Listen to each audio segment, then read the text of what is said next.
Welcome back to another Before You Read lecture for the Reading the Bible Together course, or maybe you're engaging this at some later point. But this is the Before You Read lecture for 1 Samuel chapters 1 through 16. I want to give you a sense of what this lecture will entail.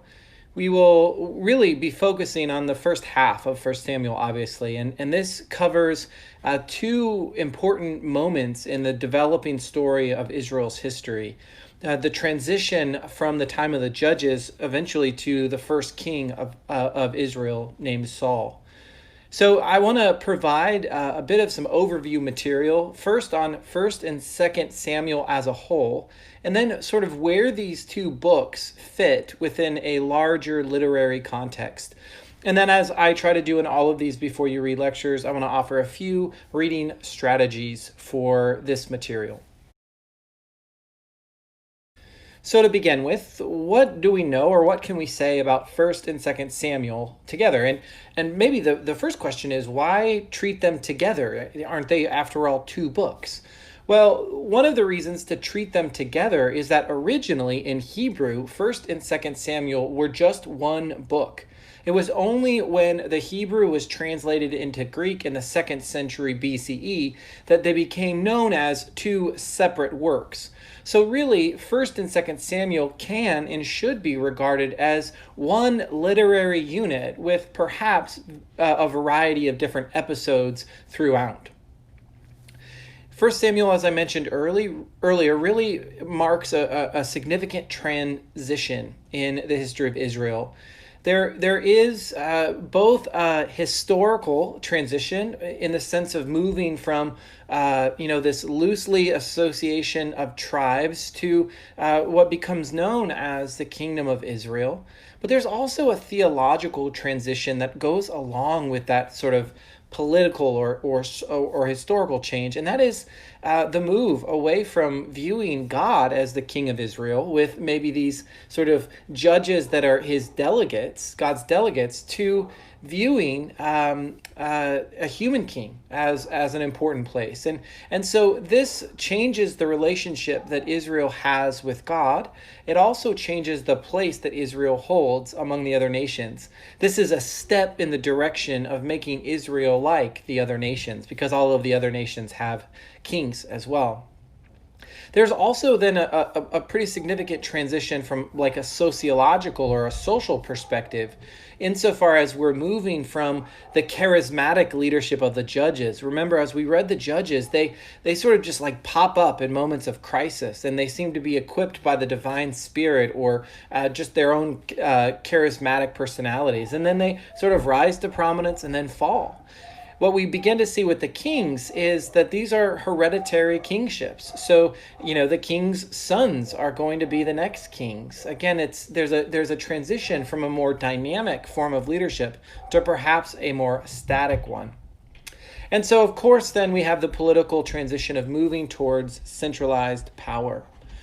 And if we consider Judges and 1 Samuel and other parts of the Bible, we really see two basic perspectives on Israelite kingship.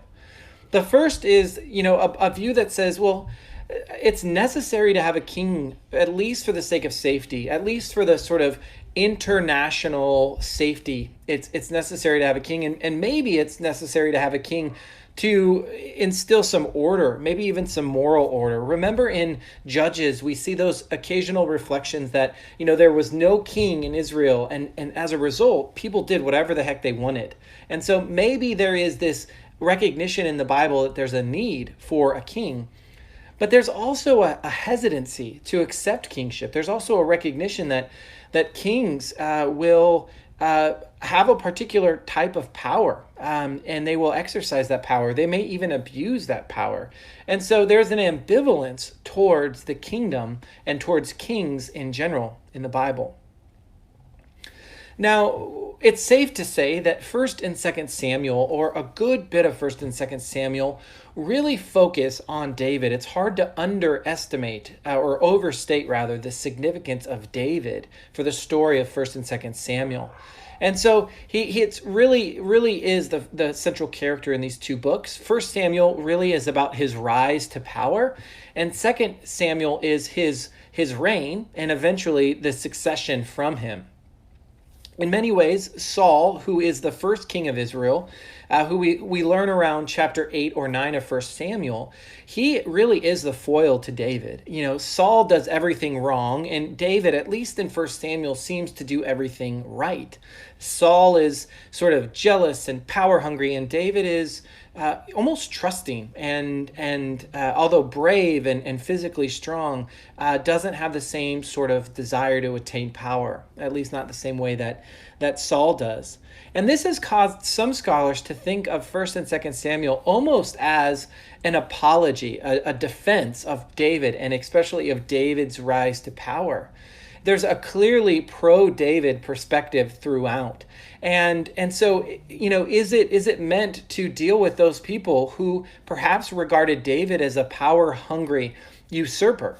So you get this question, is he a usurper, or is he a divinely appointed king? And certainly the perspective of First Samuel is that he's a divinely appointed king. He didn't rush into this. He didn't try to take it away from Saul. It was given to him. In fact, it was given to him by God. And Saul's role as king was actually also taken from him by God. It's a really interesting sort of tension and suggestion if we think about this as sort of pro-David propaganda. I don't know what you all think about that, but it's something that we might discuss. First Samuel is described in the New Interpreter's one-volume commentary as a literary masterpiece. If we were reading this book in Hebrew, we would see that it is filled with puns and word plays. But in addition, even at the level of reading it in translation, we can see that many of the characters have complexities. They're well-rounded characters. And the plot itself is actually a little bit more intricate. It's not a simple plot. There's more turns and there's more ambiguity or ambivalence in the text. It's also worth noting that the books of Samuel contain what we might say are a variety of points of view, even perhaps some tensions or contradictions in their views. They're stories that are told and then retold. It's possible that the author or editors were using earlier sources, but really what this accentuates is the depth of characters and the complexity of the situations and the actions that are told in the story. Carol Grizzard, who writes the introduction to 1 Samuel in the New Interpreter Study Bible, says this: by using material from sources that disagreed about the meaning of the events they described, the biblical writers and editors were able to present some of the Bible's most realistically well-rounded characters and complicated events in a way that helps readers to understand the issues involved. I love that. I love what Grizzard captures here about the well-rounded characters and the complexity of the events. In order to help us as readers really appreciate the complexity of what's going on. Grizzard goes on to say that there are two major themes or focal points in 1 Samuel. The first is more public in nature. It talks about the importance of good government. And this then, marks these major shifts with theological and political implications from the confederacy of tribes to consolidation of power. The other theme or focal point in 1 Samuel really is more personal in nature. It really is about the complexity of relationships. We see this complexity in the relationship between the people and God. And while God sort of appears early in the narrative and then pops up a little bit elsewhere, it is almost as if God sort of fades into the background of the narrative. Now, if that's true, the relationship among people is the opposite. The story is filled with complex stories about familial relationships and interpersonal relationships. Again, these are complex characters. They aren't simple characters, and even the heroes in the story aren't perfect. Now, when it comes to thinking about 1st and 2nd Samuel, there are sort of three territories or three locations that we can think about. The first location, of course, is spatial or geographical. And so this is calling attention to the focus on the territory of Canaan and Israel. The second location is more chronological. It is a time period that marks the end of the tribal confederacy to the beginning of the kingdoms with the rise of the first and second kings, getting us up to about 961 BCE.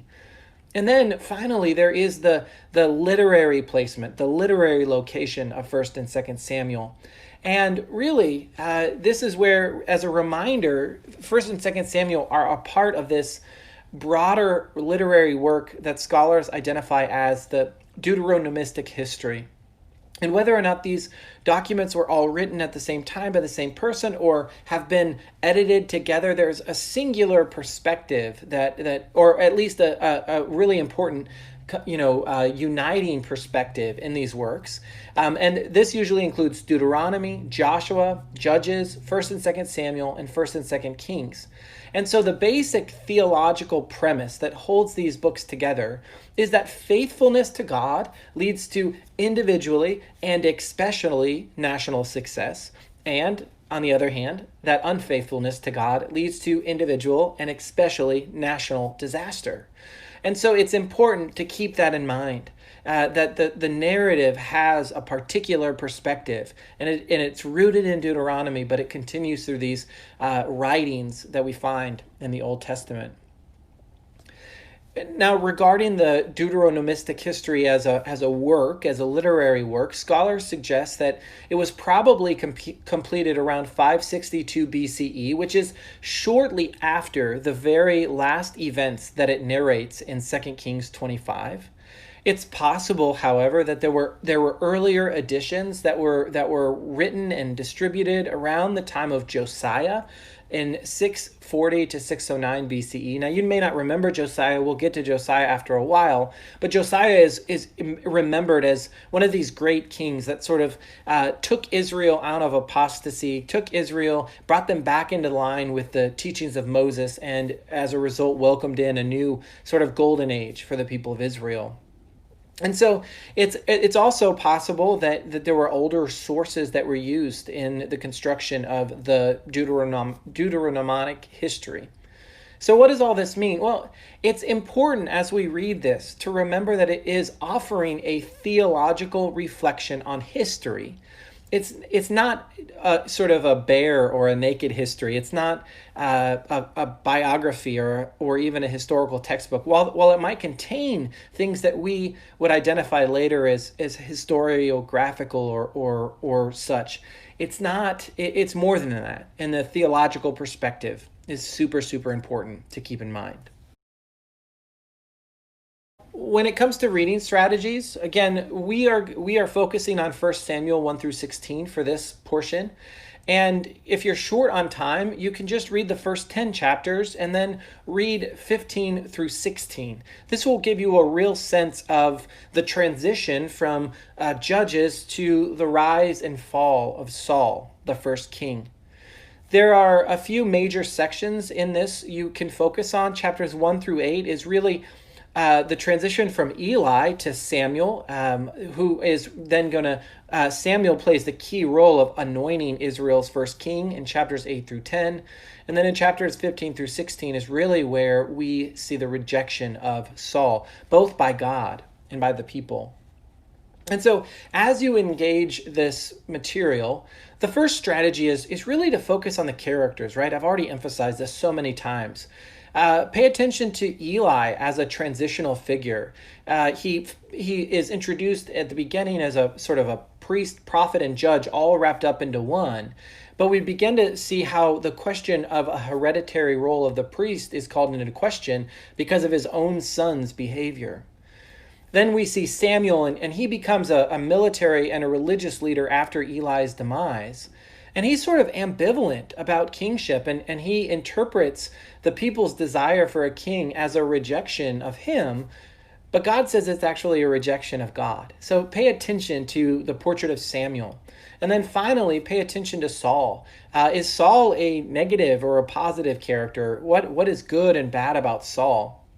And pay attention, especially if you have the chance to read chapters 13 and 14, to his failures that lead to his eventual rejection in chapters 15 through 16. Now, the final thing to pay attention to is God's presence and God's power in this passage. There's some interesting connection between the Ark of the Covenant and God's power and presence, and actually there's some interesting stuff there, so pay attention there. Pay attention to the people's will versus the will of God. How are these two working? And of course, the role of faithfulness and success. How do those relate? So there's a lot, I think, to dig into with this material, some good narrative analysis of the characters, and I look forward to hearing your thoughts on it as you engage this material. Happy reading.